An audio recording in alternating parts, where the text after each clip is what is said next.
and processing, as well as touch on reflexes and start talking about a couple of our senses. But you guys are going to talk about those senses in class on Tuesday when we do a little presentation after our test. Okay, so sensory receptors, what are they? Well, we've learned about neurons. We have these different types of neurons that contain different shaped neurons. Sorry, let me try to get my pen to open.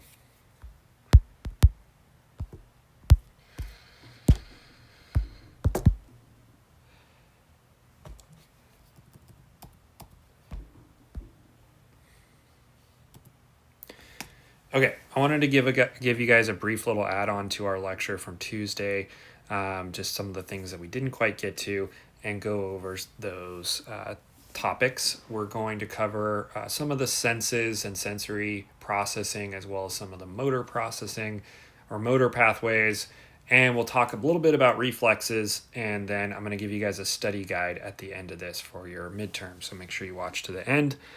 Okay, sensory receptors, what are they? Well, we talked about these on Tuesday, that they are special types of neurons, right? And we have different types of neurons. We have these pseudo-unipolar and bipolar neurons. And this is a bipolar neuron where the cell body is in the center and we have two poles. And so at one end we have the sensory receptor, and the other end we have the part that's going to synapse onto other neurons. And we classify these by where they are and how they're stimulated. So in environmental receptors, they're usually something we call exteroreceptors because they're near the environment, picking up information about the temperature, outside stimuli, right? These could be photoreceptors in the eye. Those, for our example, things that react with specialized intracellular chemicals that react with photons, light signals, and create action potentials that give us the awareness of vision. So this is an example of what a rod cell looks like in the retina, which is a photoreceptor. We also have taste receptors. We have all sorts of things that pick up information about the environment. Those are called exteroreceptors. And then we have interoceptors, which are located near organ tissues that specifically pick up information within the body, like our chemoreceptors, for example, in our brainstem, that pick up information about the pH of CSF. Then we have proprioceptors, which are near moving tissue, which let us know that things are moving. Receptors have different ways of being activated, right? We have chemoreceptors, which we talked about. They're picked up by chemical signals. So in chemoreceptors in our central nervous system might get stimulated by acidic protons, or we may have gustation or taste receptors that are stimulated by other chemical compounds that pick up signals to give us or transmit signals in the presence of these compounds and are activated and send action potentials to our brain to let us know we're eating something salty or sour, etc. Then we have osmoreceptors, and these could be examples of things in our kidneys and our bloodstream that pick up detection of the osmolarity of our blood, or how much solute is to water, and help us maintain fluid balance, fluid homeostasis. Nociceptors are receptors that send pain signals, and these respond to chemical stimulus within damaged tissue. So if we have inflammation going on, nociceptors are stimulated nearby by pain signaling molecules, which we call prostaglandins, and those stimulate these receptors to send pain signals to the brain. And what's interesting about these, I don't want to get on too much of a side tangent, but when we're looking at like abdominal organs, abdominal organs don't necessarily have sensory information directly attached, sensory nerves directly attached to them, but there's some in the nearby periphery of the connective tissues that surround them. And so we can have nociceptors, for example, that are picking up signals from damaged organs nearby and send pain signals to different parts of the body. So one reason, like for example, why someone may with gallbladder or liver inflammation may have pain in the right shoulder is because we're signaling nearby nociceptors that are transmitting signals up through the right upper extremity before the brain, and we get what's called referred pain. So these can be all throughout the body, create pain signals. The mechanoreceptors, these are like touch, pressure, vibration, as well as body positioning. Thermoreceptors, obviously hot and cold. There's different ways that this information moves, and it moves through. If it's coming from the periphery or below the brain, basically below the brain stem, it's going to travel up the spinal cord, and it's going to travel up the dorsal part of the spinal cord. And that dorsal part of the spinal cord has two main tracts, and it's going to be what's called the spinal thalamic tract or the dorsal columns. And the spinal thalamic tract is really primarily responsible for pain signals and temperature, while the dorsal column is more touch, proprioception, movement awareness. So our proprioceptors are going to travel up the dorsal column and any touch sensation, as then our spinal thalamic tract is going to have more fine touch and vibration and temperature. And so, if you have loss of temperature and fine touch sensation in a spinal cord injury, there's certain types of injury patterns. One's called Brown-Séquard syndrome, where you actually damage those tracts and the other tracts remain intact. So you can have pain signals, but you lose vibration and temperature. So all sorts of different things can happen with those types of tracts. They both originate in these dorsal ganglia, which are right here, and then travel up those spinal pathways. These pathways are contralateral. So what that means is in the medulla, there is a structure called the pyramids, which are here, where we have decussation or crossing over to the opposite side of the thalamus. So before it enters the brain, it crosses to the opposite side. So if I have pain, sensation, temperature happening on the left side of my body, that's going to travel to the right cerebral hemisphere, if that makes sense. If opposite, right side, if I've poked myself with a needle in my right leg, that's going to travel to the left hemisphere. Oh, before I move on, also, we have three different types of neurons. You have first order, second order, third, and that's how these signals travel as they synapse up. And the final step is to go to the cortex, and where we have processing of awareness. And that's called a third order neuron. Okay. So sensory information from the upper cervical area and face all happens down cranial nerves. And our primary cranial nerve, that is our sensory nerve, is cranial nerve 5, or the trigeminal nerve, but we have several others. And none of these go through the brainstem or medulla, because they're happening above that. So they go directly into the hypothalamus, with the exception of the olfactory nerve, which goes right into the cerebral cortex directly. But all of these sensory information travels down these different nerves. And we'll go over those at the end of this. We'll kind of touch on the cranial nerves. But for example, hearing is picked up by the vestibular cochlear nerve. Taste is the hypoglossal nerve. So different types of nerves are stimulating parts of the brain based upon the sensory information, but they don't decussate, which is the most important part of this. When we test for cranial nerve dysfunction in our neuroexam by checking pupils, or not necessarily checking pupils, is a little more complex, we'll talk about that, but by testing someone's hearing, for example, or facial sensation, or looking for facial drooping, those types of things are what we say ipsilateral, meaning same side, where peripheral sensory information is contralateral, opposite side.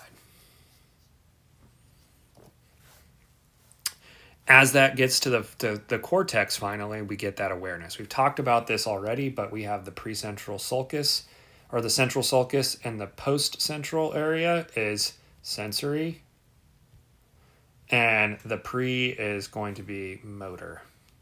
And these are called somatosensory cortex here, and primary motor cortex here. And So information as it comes up to the cerebral cortex from, let's say, your left foot is going to go to an exact point within the cerebral cortex and stimulate that part of the cortex where we're going to have awareness of it. But at the same time, it's synapsing. If we're going to have a movement, it's telling the motor cortex, like, hey, let's originate this movement. And that movement is going to start from an upper motor neuron in the motor cortex before then it travels back down. And this whole area is where we're having what was called multimodal awareness or integration, where we're bringing in our memory and bringing in different parts of the cortex to kind of create this reality that we're experiencing. I'm just going to skip forward. We kind of already talked about this. As that motor signal travels back down from the upper motor neuron in the brain, so that is called the Betz cells. And these are the large neurons that synapse then into the lower motor neurons then in the brain stem and spinal cord. The two pathways that are traveled down the spinal cord are called the corticobulbar tract and corticospinal tract. So just like we had two going up, we got two main pathways going down. These descending paths control primarily voluntary movement. And the corticobulbar tract is going to be ipsilateral, so same side. And it controls a lot of our axial movements, our rotational movements, the ability to kind of like hold up the axial skeleton. And the appendicular movements are largely controlled by the spinal tract or corticospinal tract, and that is, for the most part, contralateral. So here's the corticobulbar tract. So it is, like I said, for the most part, going to be contralateral or ipsilateral, and it's going to control both facial cranial regions and pathways that are in the lower periphery that are contralateral or ipsilateral.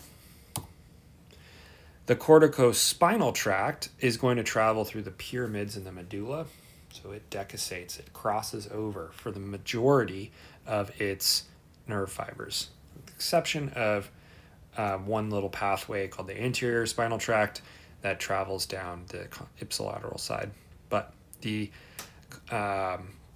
lateral tracts, there's about 80% of the fibers are going to decussate and travel over for motor signals. So the vast majority of our appendicular movements are happening on the contralateral side. So when we assess somebody's grip strength, example, in the left arm, we are really looking for a problem in the right cerebral hemisphere of the motor cortex and their ability to grip with their left hand. So as we start to do these exams, we should start to think about that. Think about the pathway involved. Think about where a stroke might be when I'm having someone test their grip strength or arm drift or those types of things. And we talked about corticobulbar tract controlling some of our axial muscles and facial muscles, but also the anterior tract controls a lot of that axial skeletal muscle rotation as well. And so it is also not contralateral, and that's that anterior tract which we're looking at right there. It stays on the ipsilateral side. So just to give you like an example, if we think about someone who's having a big stroke, we think about arm weakness, arm drift, right? So drift. That's one big one. Weakness, paralysis, right, of the upper arm. Then maybe facial droop. And we could also see something called listing, or where they're preferring or favoring one side, where maybe someone is kind of leaning over like this to their right side, and they have left arm paralysis and they have right-sided facial droop. So in that type of patient where you have someone listing over to the right side, but they have left arm weakness and left arm drift, but right-sided facial droop, if we think about cranial nerve pathways or facial control and corticobulbar control is all ipsilateral, so facial droop, and axial control is mostly ipsilateral. So the lesion is going to be on the same side as the deficit. So we have problem on the right. So the stroke is likely on the right side of the brain. And then we have left arm problems, which is telling you those tracts are going to decussate in the pyramids. So we can start to use this to help us localize our assessment.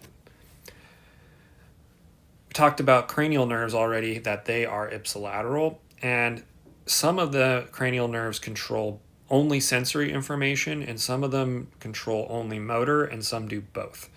There's an acronym here. Some say Merry Money, but my brother says brains, beauty, matter more. I did not come up with that, but it tells you which everyone that's an S is sensory only. Everyone that's an M is motor only, and then every B is both. So the first two cranial nerves are the olfactory and optic. So these are going to be olfaction, or your sense of smell, and optic, which is vision. And these are both sensory structures.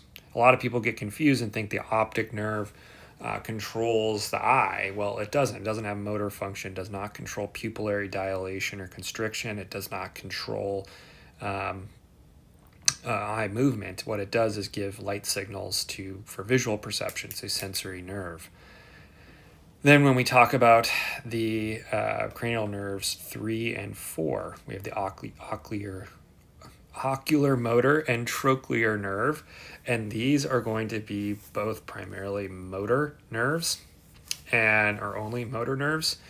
And then cranial nerve 5 is a B. It's both, the trigeminal nerve. This is kind of your primary sensory nerve of the face and neck area, and it also has motor controls in the face and involved with like any pain signaling in the face and head. That usually is stimulation of the trigeminal nerve.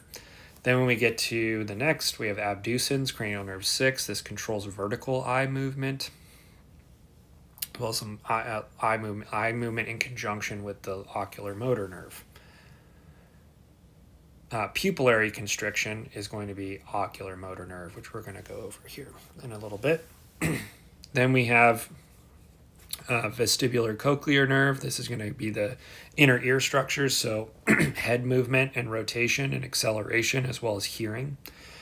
Glossopharyngeal and hypoglossal. These are going to be taste and tongue movement, and like elevation and lateral movement of the tongue, as well as some of the swallowing. Accessory and vagus nerve. These are going to be both motor and sensory. Or I'm sorry, not both. The vagus nerve is both. And then our accessory nerve and hypoglossal nerve, which is 11 and 12, these are going to be motor nerves, right? So primarily only motor function, where glossopharyngeal, cranial nerve 9 is going to be sensory. It's our taste receptors and things. I put up a video of Ninja Nerd, so he goes through each one of these in depth and how to assess them. We'll talk a little bit about some of the assessments, but you guys are going to do some of that on Tuesday, so I don't want to get too far ahead. All right, extrapyramidal controls. These are pathways that are outside of the pyramids, and they take completely different paths through the motor functions of the brain. And so these are pathways that are really used to send correcting and feedback signals through from the cerebellum down through different parts of the brainstem. And there's 3 different tracts: the tectospinal, reticulospinal, and the vestibulospinal tract.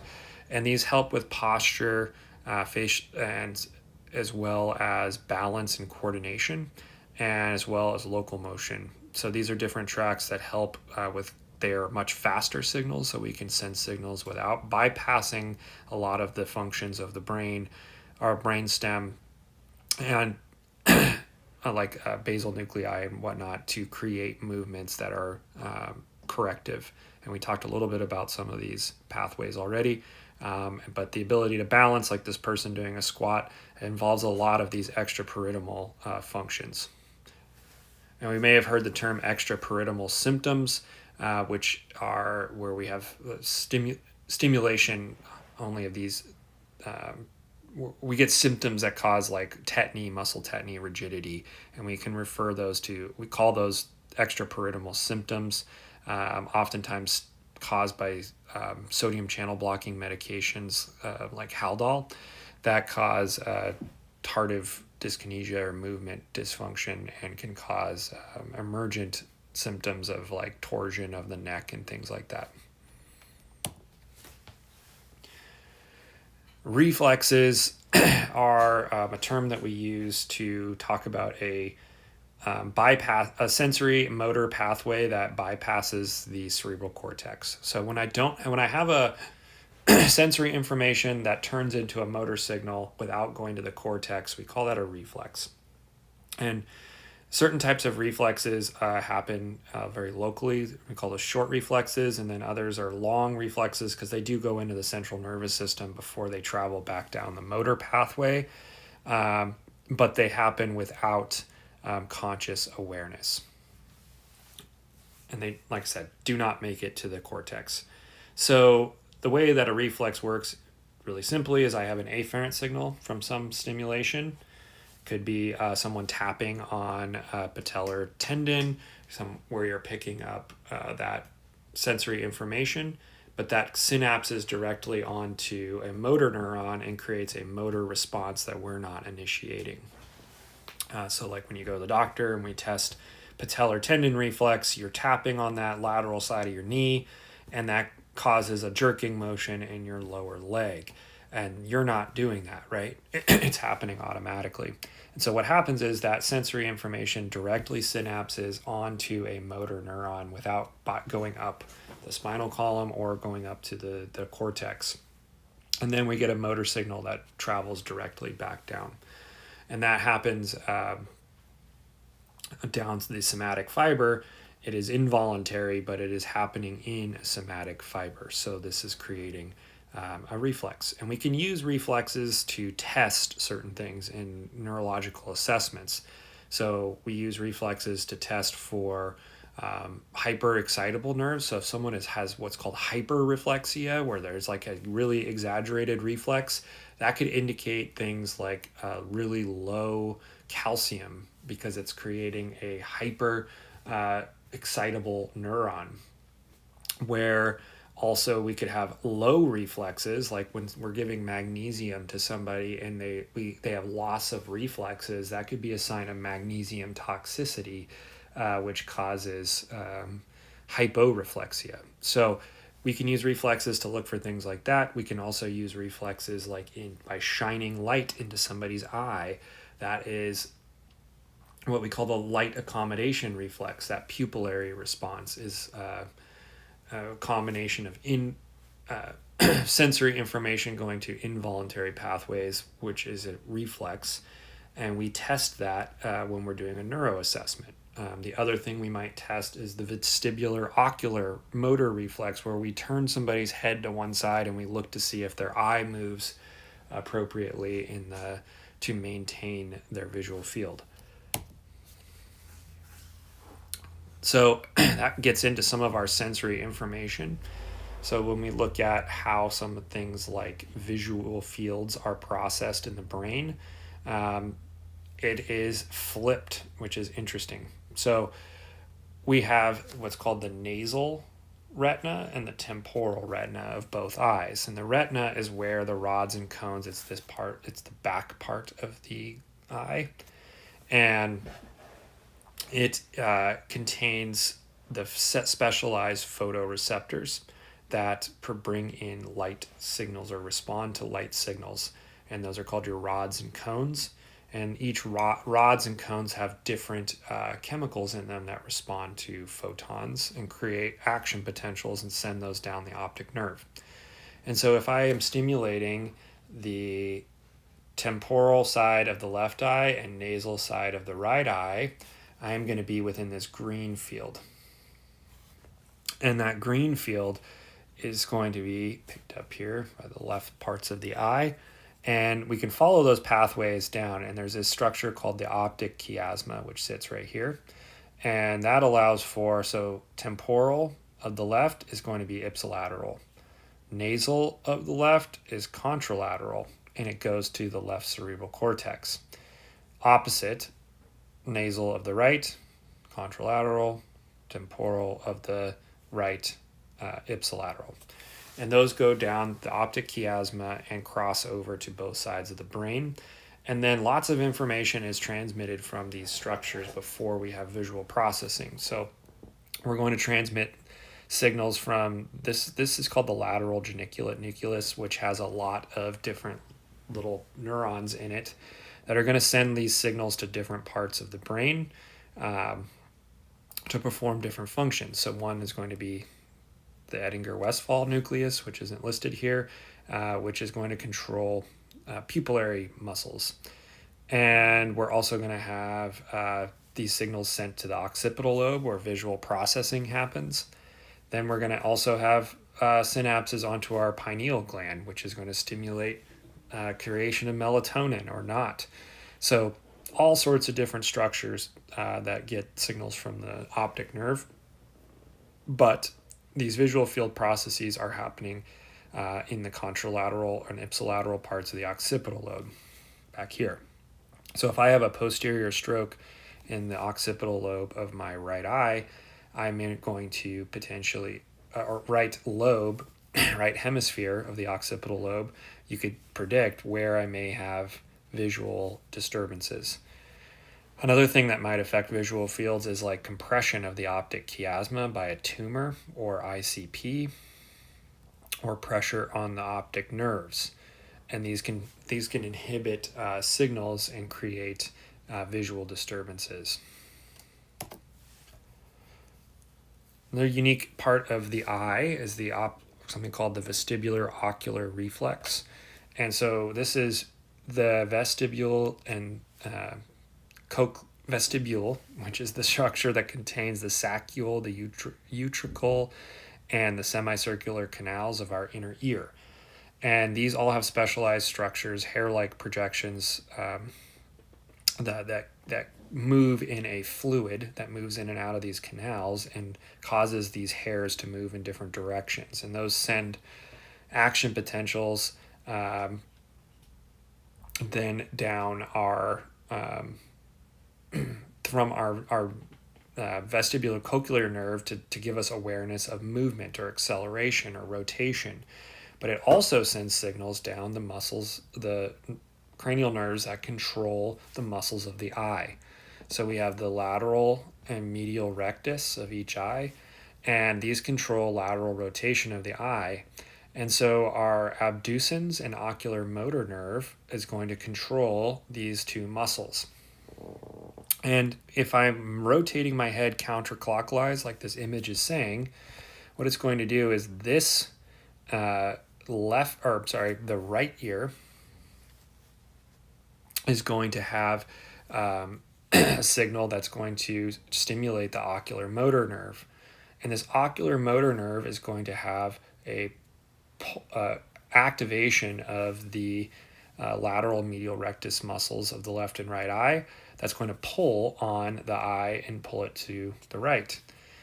Vice versa, this is going to have an inhibitory signal, so it's going to relax this lateral rectus and this medial rectus, and it's going to allow flexion, extension of those muscles to balance the eye and automatically move it as our head moves up and down and left and right.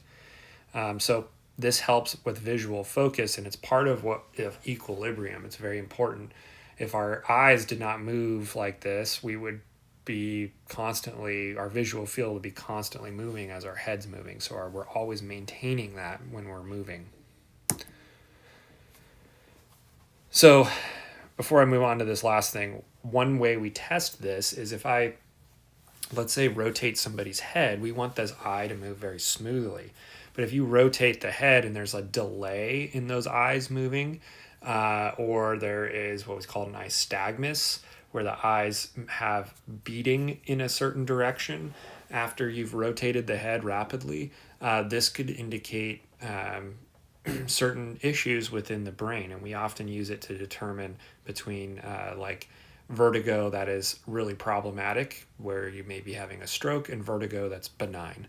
And so these are tests that can be done as a part of a neurological exam. Last thing I want to cover before we're done is going to be pupillary and light accommodation, this light accommodation reflex. And as we're looking at the eye, we talked about we have the temporal region of the eye, retina, and the nasal region. And so when these two areas are stimulated by light, what happens is the optic nerve gets a positive signal or an action potential. When there's no light, the cells are stimulating, they're giving an action potential or inhibiting that action potential. So we're sending an inhibitory signal, so negative.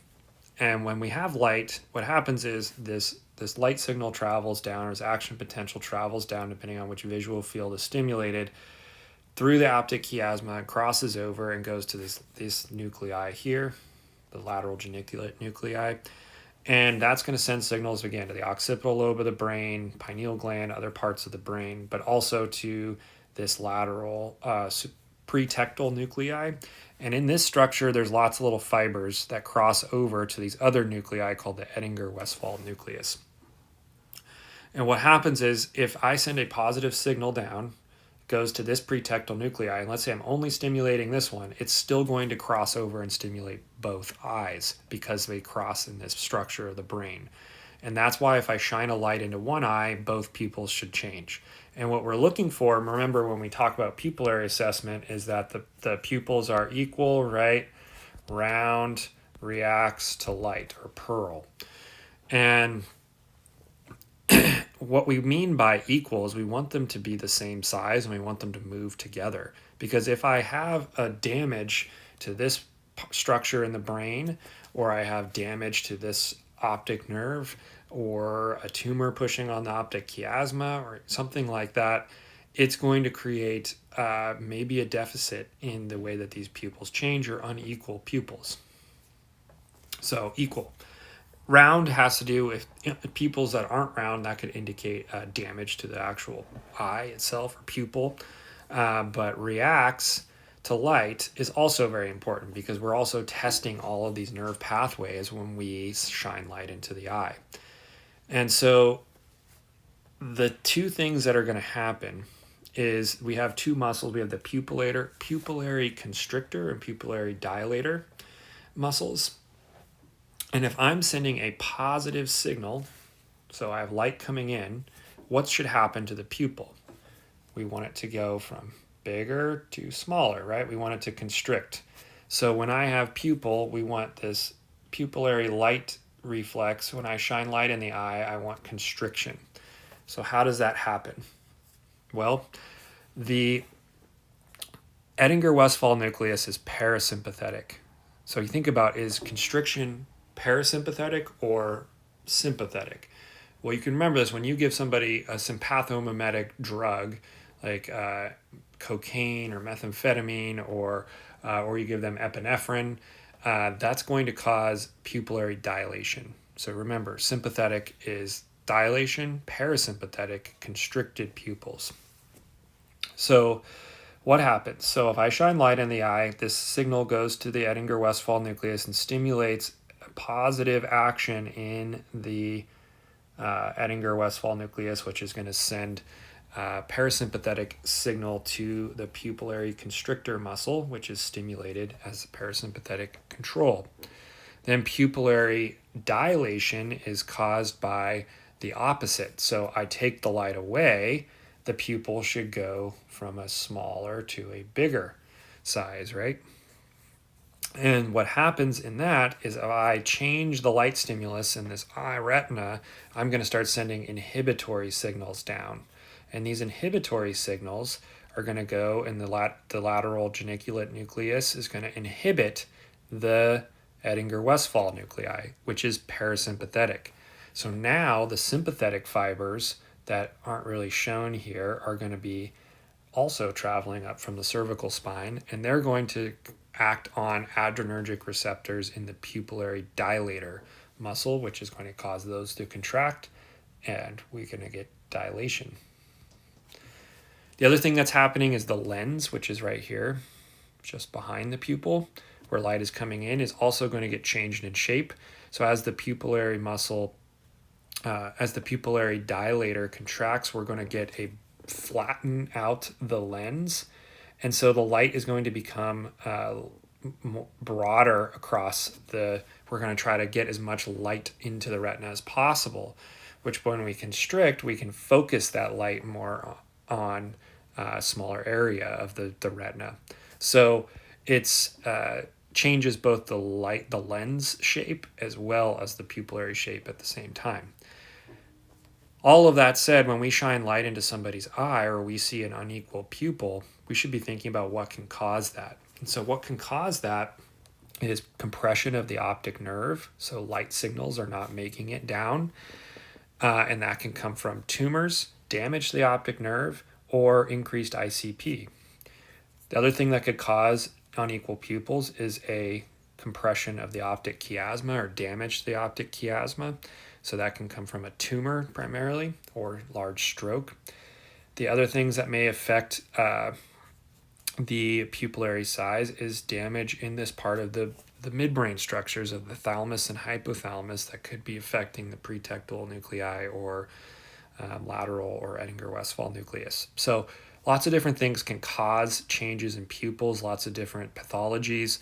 Other than just increased ICP. It's important to remember that when we're testing pupils, we're not just looking for a head injury sign. Well, that's a very late sign. If we see unequal pupils or any problems with pupillary light accommodation, it could indicate other problems as well. So it's important to understand what we're doing and why we're doing it. Okay. So that's the end of our slideshow. I do want to give you guys a little bit of a study guide. So what I want to do, I'm just going to open up a presentation real quick and do a blank one. So what I want to do is give you guys some information to study and help you guys with that. Sorry. Let me just open up a document here, my whiteboard. Okay. So as I am preparing your midterm, I just wanted to give you guys some points to go over. And I'm going to pull up the midterm on my other computer so I have information to give you guys. And I want you to make sure that you're well prepared so that you're not lost. Okay, so it's going to cover chapters 1 through 9, and like I talked about, it's not going to be like everything. It's a broad to make sure you have a pretty good understanding. So one thing I would understand from chapters 1 through 3, which is going to be Intro to Anatomy, Chemical, and the Cell. So I'm going to go over chapters 1 through 3 here. So in chapters 1, we want to know movement and directional terms, as well as just general sort of terminology, like anatomical terms. And these are going to be proximal, lateral, above, below, fast, slow, all those different prefixes. And I would know, have a pretty good understanding of those medical terms. So definitely focus on those. There might be questions about the body cavities, just general kind of body cavity question. So pay attention to that. Chapters 2 was chemical. I would just kind of have a good idea of like what ions are. So we have cations and anions and sort of how they're formed. Remember those ionic bonds happen and make salts, and then we break those apart and we get unequal charge particles. So we get particles then that have charges instead of being electrically neutral. So that creates those electrolytes. I would just kind of a general idea of basics of chemical bonds and different types of them. Ions, bonds. Chapter 3 is going to be the cell. There's several questions here about fluid shifting and osmosis and diffusion. So I would know the difference between active and passive transport.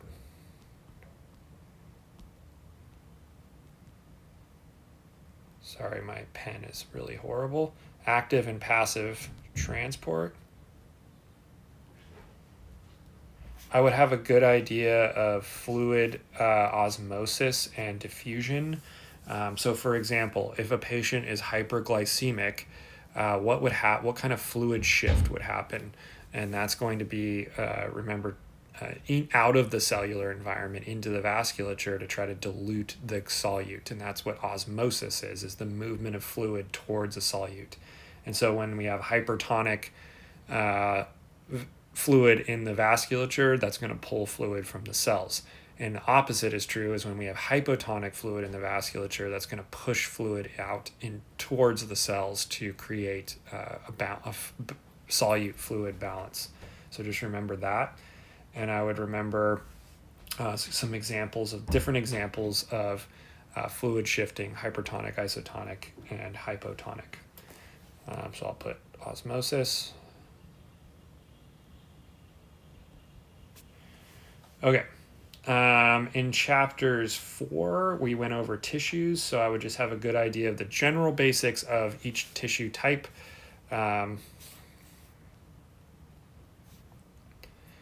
Chapter 4 is tissues, so tissue types, and sort of the characteristics. So connective tissue, what is connective tissue? What is muscle tissue? What is nervous tissue? And just sort of the general characteristics of those. Epithelial tissue, right? What is simple? What is epithelia? What's stratified? What's squamous? What all those terms mean? I would go over that. And then in chapter 5, which is integumentary, I would just have a good idea of the basics of the layers of the skin. Remember how many layers are in thick skin? Layers. Sorry, it's an R. Thick skin versus thin skin. I would also know some of the functions of skin, right? It's in addition to just protection and covering and thermal barriers and immune barriers, it also plays a role in things like vitamin D synthesis, which is very important for calcium balance. Chapter 6, which is skeletal, I would know what to go over for, or what terms, basic terms, like what is a flat bone, give an example of that, types of bones, types of movement of joints. I would know some basic terminology, like what is the shaft of the bone called in a long bone, what is the head of the bone called, terms, and a little bit about the histology, like what's a canaliculi, what's the Haversian canal, just basics of that. I would also know what bone, like what causes bone, or what would cause a lack of bone density. Like if someone had low vitamin D, for example, would that cause a lack of bone density because they're not able to absorb calcium? And yeah, the answer would be yes. And the opposite is true. If someone is taking way too much vitamin D supplements and they have vitamin D toxicity, they can end up with like kidney stones and things like that because they're absorbing way too much calcium from their GI tract. I would also know which hormone is involved in calcium homeostasis. Remember, we have parathyroid hormone and calcitonin. And then calcitriol is the active form of vitamin D that is also responsible for absorption of calcium. So remember those. Okay, and then in chapters 7, whoops, eraser here. So I'm going to erase chapters 1 through 3. I've already got that. Kind of go through. So now we'll cover chapter 7, 8, and 9. Okay. So last part of the review is going to be 7, 8, 9, which is going to be nervous system and muscles. So I would know the steps of a muscle contraction.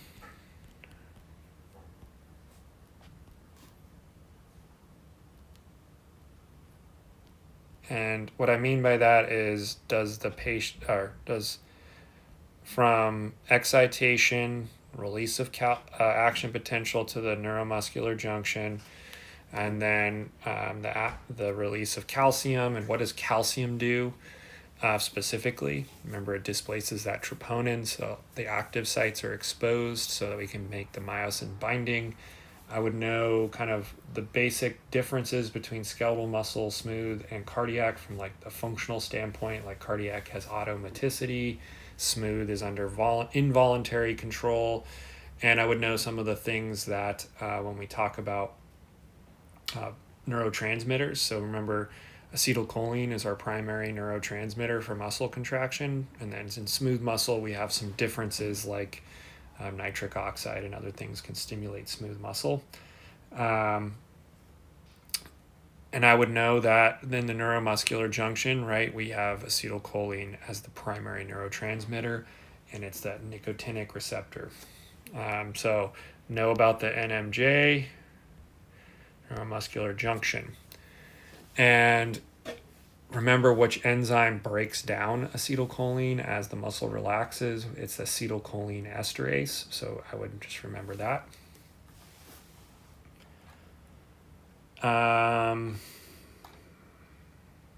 In terms of 8 and 9, when we're talking about the nervous system and special senses. So what we're going to talk, I would know definitely know those neurotransmitters that I asked you to know, which is going to be the primary sympathetic, parasympathetic, and some of your central nervous system neurotransmitters like glutamate and GABA specifically. Remember, glutamate is excitatory, and GABA is your inhibitory. I would know if, like, for example, if I give someone a GABA agonist, like a benzodiazepine, what is that going to do to the cell? And so I'm going to put neurotransmitters here, and their kind of respective receptor and what that would do. So remember, if I give somebody an sympathomimetic like epinephrine, for example, that epinephrine is going to stimulate a adrenergic receptor that's going to cause a increase in cellular function, right? It's going to upregulate, and it's going to increase that and increase via those adrenergic receptors. If I were to give somebody a GABA agonist, remember the GABA receptor opens and allows chloride to pass through when it's stimulated. So if I give a benzodiazepine, that's going to let chloride into the cell. And what's that going to do to the cell, right? And remember, chloride is going to make the inside of the cell more negative. And positive is where we get the action potential. So if I make the cell more negative, then we're going to inhibit or make it harder for an action potential to happen. So just remember those things for the test. I would know what pupillary dilation and constriction are, which respective nervous system functions, if it's parasympathetic or sympathetic. I would know kind of the basics of, like, if I were to have a stroke in the temporal or lateral or left hemisphere versus right hemisphere, what type of symptoms I would be thinking about. I would know basics of if the occipital part of the brain was as damaged, what type of things might you expect, like loss of visual fields or visual disturbances. Have just a basic idea of those structures. Yeah, that's largely what I would study. And I would anticipate about 50 to 60 multiple choice questions, maybe some true or false. I don't think there's any multiple answer in this test, so just anticipate mostly multiple choice questions. And if you have any questions at all, please reach out, and good luck with studying.